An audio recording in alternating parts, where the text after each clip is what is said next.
Morning, everybody. Missed you over the last 2 weeks.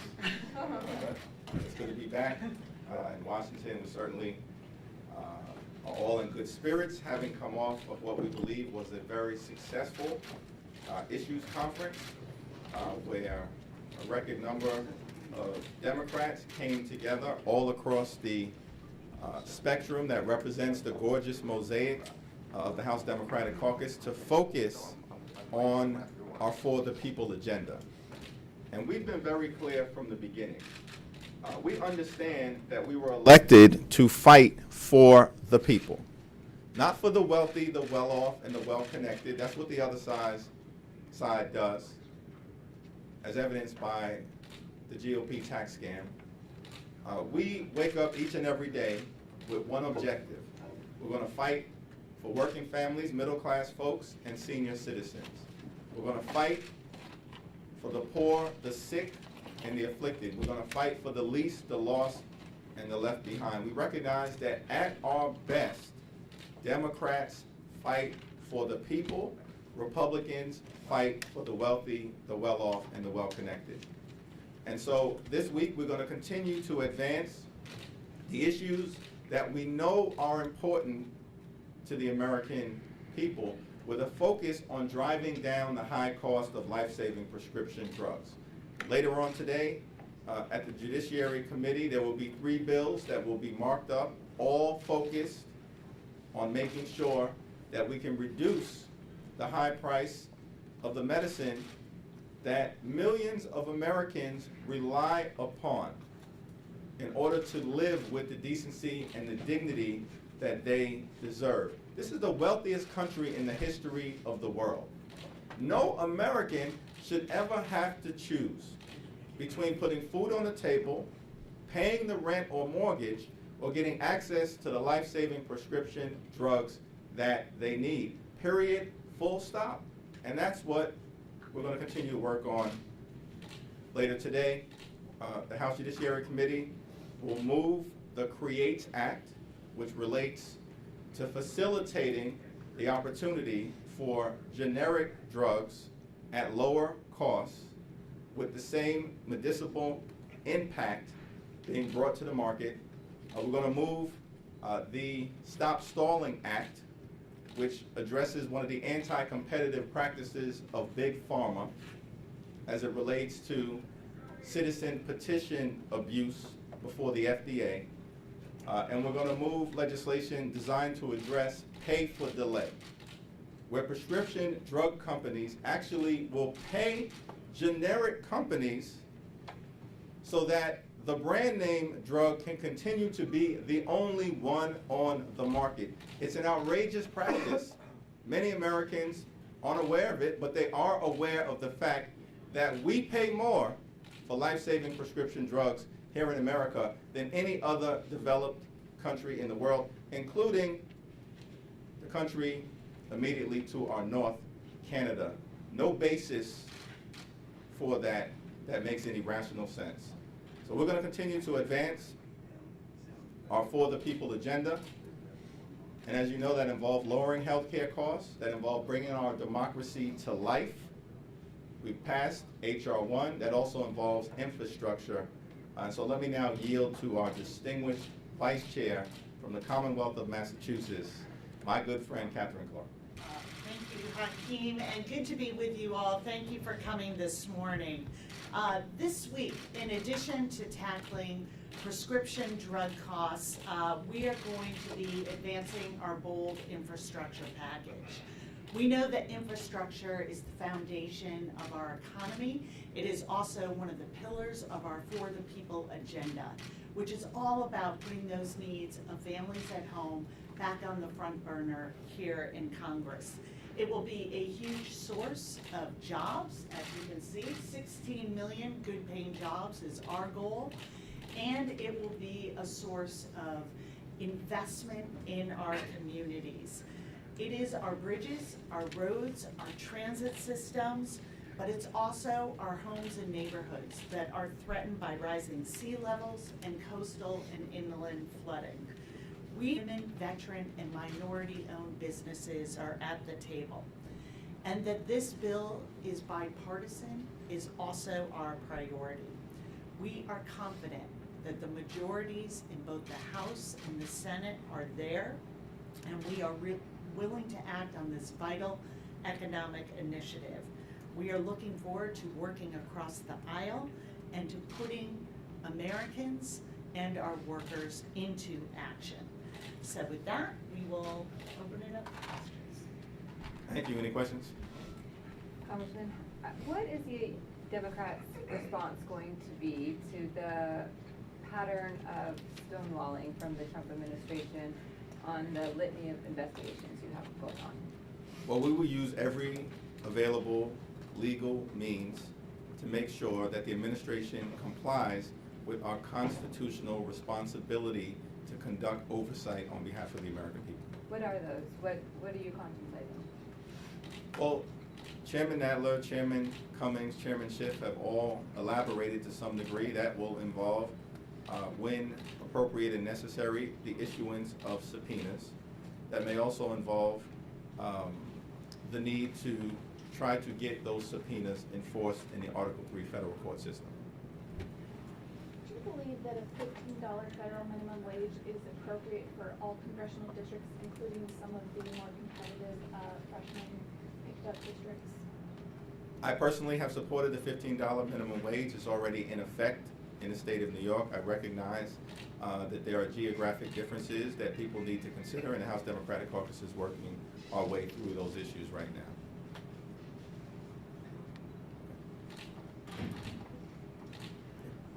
Hi, Congressman. I was wondering, do you see Trump rolling back the presidential power limitations that have been in place since Nixon with his all-out war on your congressional oversight?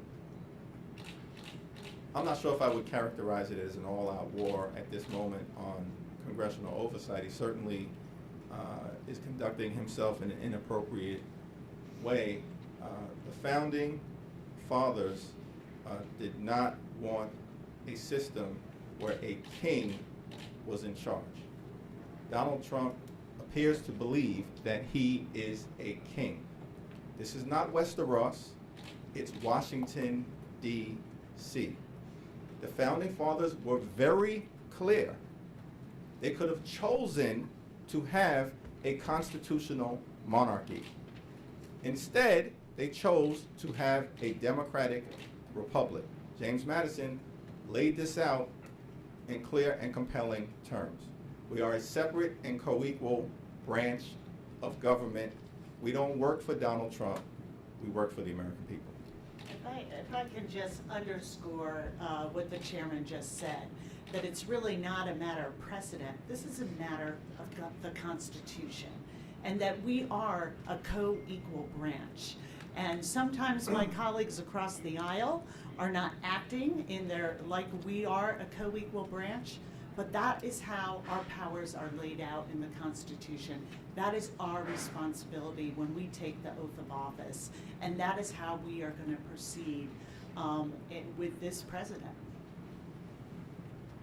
Can you talk a little bit about what revenue stream you would consider for the infrastructure bill? It's going to cost a lot of money.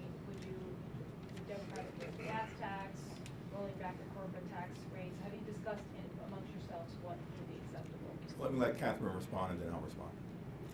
Yeah, I think that we are looking at, today, the purpose of the meeting is to hear what the president wants. And we're not going in with a list of demands. Why not? You're in the majority. Why not go in with your own plan? Because we Where you have really the see, gavel, why not we do think that? this issue is so critical to investment.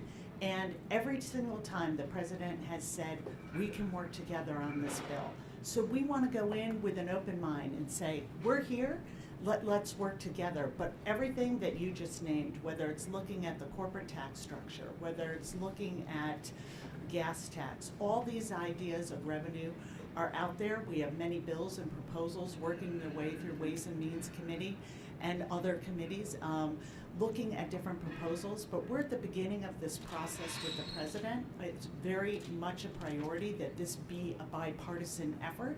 So we're going to be looking to say, how do we fund this? How do we make these critical investments in our economy that we know will pay dividends Can I back? ask a follow-up? Given the fact that you're investigating the president pretty vigorously here on the House, do you believe that you'll be able to work together on a big legislative item, given the atmosphere, the very divisive atmosphere that's been created between the president and the House Democrats? That is going to be 100% up to the president. We've been working on 2 tracks since we took the majority, with our priority being the For the People agenda, which we have been working on and moving bills. The other person that we're not talking about in this equation is Mitch McConnell, and that we have the Violence Against Women Act, net neutrality, Paycheck Fairness Act, HR 1, all waiting at the Senate door for Mitch McConnell to let them in and let these solutions for American families have their day in the Senate. Yeah, let me just simply respond to that and then we'll go to you. But the Ways and Means Committee has already conducted an informational hearing on this issue, where we heard from a variety of people, including the head of the Chamber of Commerce, a Republican-leaning organization, and AFL-CIO, which is more in the progressive camp. Both of them have indicated that they would be open to considering additional revenue sources. We want to hear from the President of the United States. He came to Congress, spoke during the State of the Union address, and said we should work on infrastructure in a bipartisan way. We agree. Now we want to hear his ideas as to how we can fund a 21st century infrastructure plan. Not a 1950s infrastructure plan, a 21st century infrastructure plan. Thanks, sir. You mentioned going to court to enforce some of these subpoenas that the administration and the president is potentially trying to defy. Why not do more than that, like some of your members have suggested? Isn't there a concern that the president might be trying to run out the clock on the oversight you guys are doing by going to court? These things take a long time to work their way through that system and could go beyond the next 2 years. What about some of your members have suggested fines for people who ignore subpoenas, potentially jailing people? I mean, what is your sense of? Well, the decision to go to court has not been made yet. It has been raised as a possibility by the respective chairs of jurisdiction. But we will make that decision only on a sober basis and follow the law as it's laid out. We actually believe in the concept of separate and co-equal branches of government. The Founding Fathers, in their brilliance, indicated that when there's a dispute between the Article I Congress and the Article II Executive Branch, the Article III Judiciary is supposed to work it out. Mr. Jeffries, do you think with this campaign of massive resistance to congressional oversight, the president is trying to goad the House into impeaching him? And do you think that the House is going to have any other choice to do so if he continues to not respect the Article I powers of the House? It's above my pay grade to get into the head of Donald Trump. Speaking of which, you all have been talking about working with the president for over 2 years on infrastructure, and nothing has happened. Has anything fundamentally changed that would make a bipartisan deal more likely? Democrats are now in the majority, and we have laid out a willingness to work in a bipartisan way with this president to fix our crumbling bridges, roads, tunnels, airports, sewage system, public housing developments, in a way that we believe will create 16 million good-paying jobs. It will be good for the American people, good for commerce, good for the economy, and good for our country. We hope we have a willing partner in Donald Trump to get this done. So thanks. So Democrats are poised to pass the Paris Climate Bill this week. What are the next legislative steps on climate, whether it be renewable clean energy mandate, something to that effect, or anything else, rather?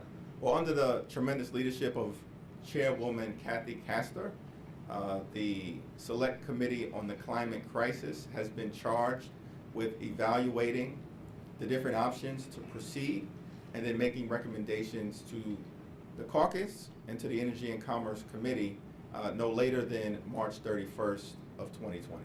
Is that, do you expect more imminent or urgent action than that? That's pretty far out. Well, this week we're focused on making sure that we pass, hopefully in a bipartisan way, HR 9 to deal with the urgency of the climate crisis that is before us. This is the beginning, not the middle or the end. Yeah, and we just want to underscore that we are talking about the Paris Accord, but what we're really talking about are the U.S. standards. These aren't some international standards. These are standards the United States developed. And we're asking the president, come up with a plan to meet our own standards that we put forward. And again, this is another place where we are trying to work in a bipartisan fashion, not only around infrastructure, which is the focus today with the White House, but also around prescription drugs, also around climate. We need this Congress to come together around these crucial issues facing families at home. So you've talked about possibly going to court to force the Trump administration to comply. There are a couple of places where Trump has already gone to court. He's already sued Chairman Cummings, and his lawyers and his children have already sued to block banks from releasing his financial records. So what is your response to that? Are you guys going to... The Trump lawsuits are baseless and they are likely to be dismissed in court.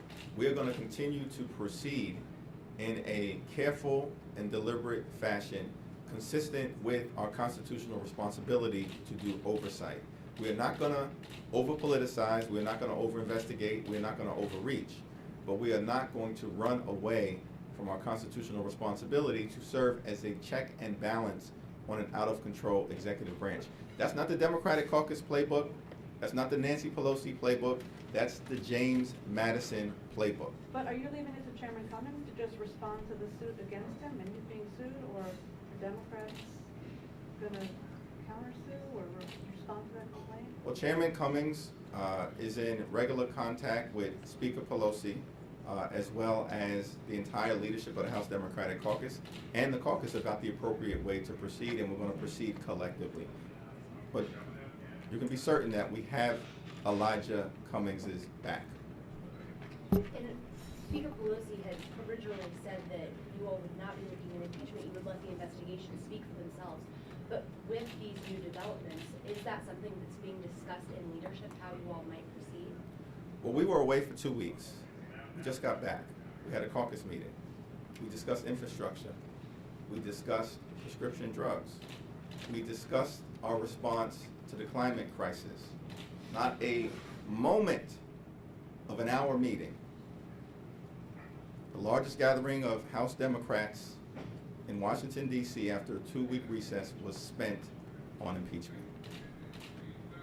You just mentioned H.R. 9 came up at the caucus meeting this morning. What was the message that was sent to the caucus on H.R. 9, the need for the bill? What's the arguments we should expect to hear from Democrats this week on the floor?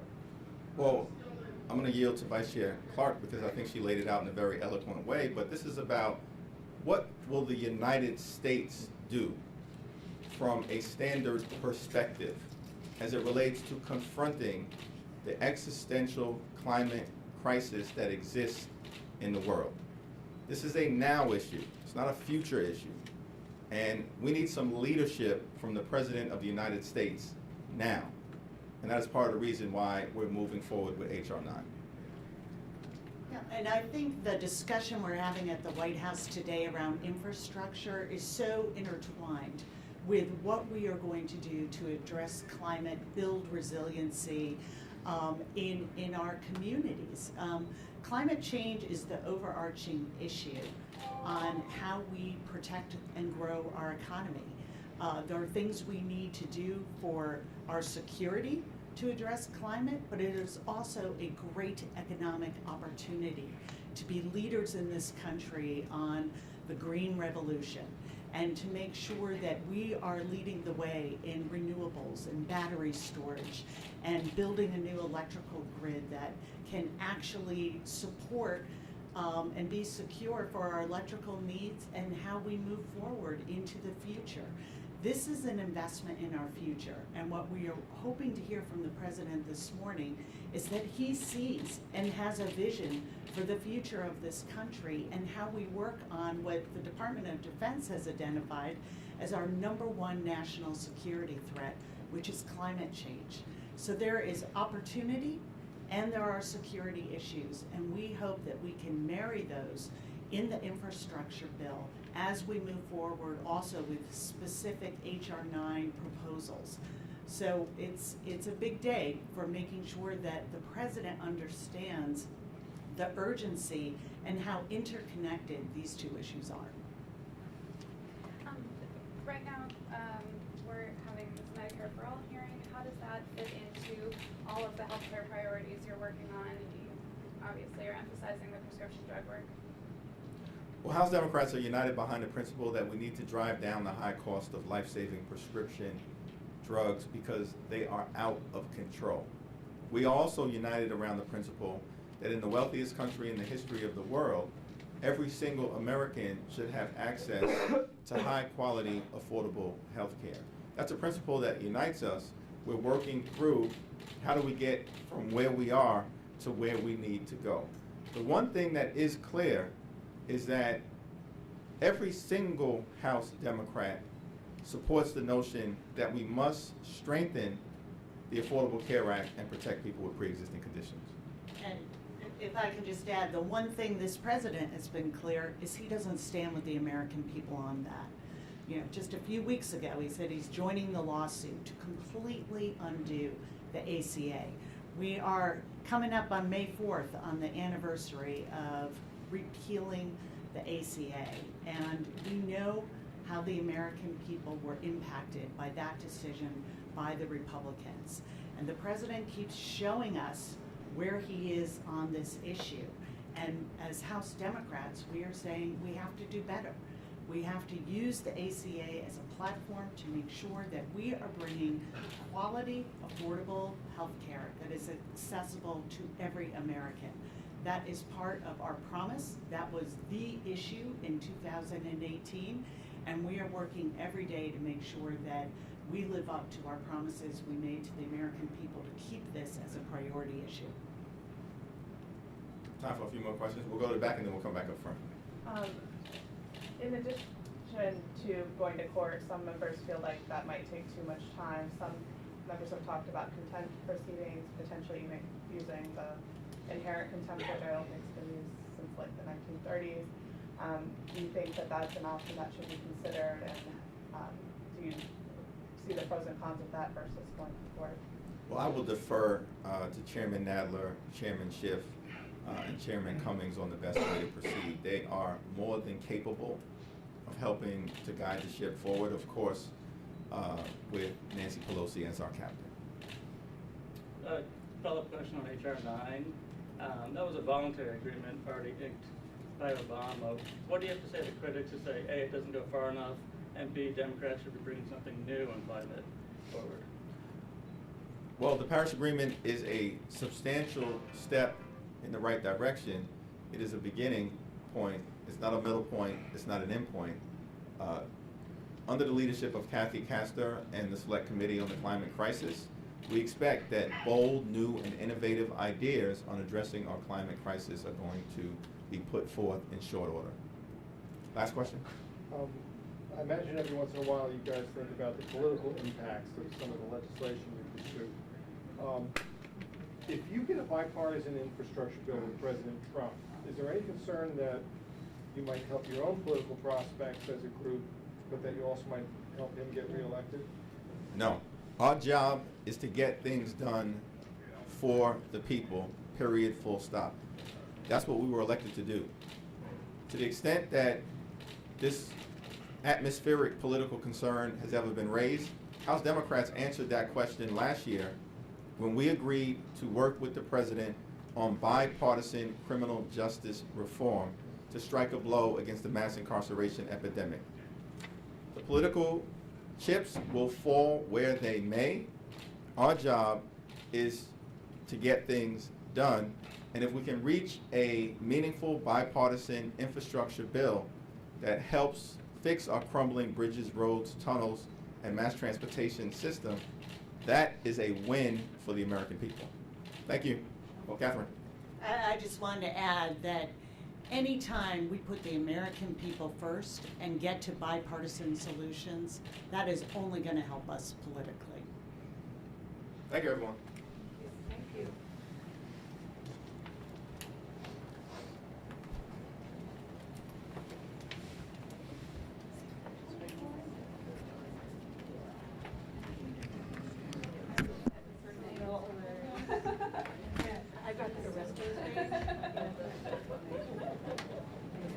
the big thing is like, where are you gonna put your computer, right?